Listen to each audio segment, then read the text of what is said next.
Policia e shtetit ka vënë në pranga 15 persona të cilët hollën molotov në protestën e opozitës të zhvilluar mbrëmjen e së dielës, ndërsa 9 të tjerë janë proceduar. Sipas policisë së shtetit, disa protestues hollën molotov dhe kundërshtuan e goditën efektivët, por pasoi 6 punonjës policie mbetën të plagosur, fatmirësisht jashtë rreziku për jetën, ndërsa u dëmtuan disa objekte, u dogjën kosha mbeturinash dhe një automjet policie. Në njoftimin për shtyp thuhet se gjatë zhvillimit të tubimit të organizuar nga Partia Demokratike, pjesëmarrësit kundërshtuan dhe goditën punojësit e policisë që ishin të angazhuar për garantimin e rendit dhe sigurisë publike.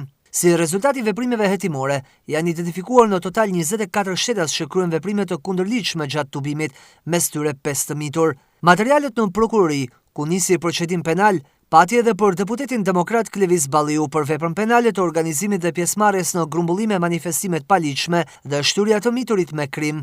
Grupi hetimor po e vijon punën për identifikimin e të tjerë shtetasve që mund të jenë përfshirë në veprime të kundërligjshme gjatë këtij tubimi.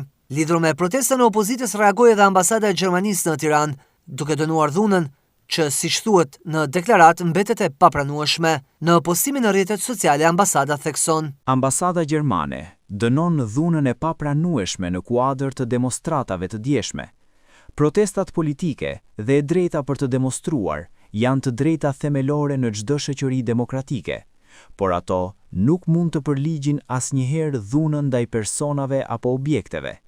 Ne kërkojmë për i përfaqësuesve të partive politike përgjegjëse të distancohen në mënyrë të pa ekuivoke nga dhuna.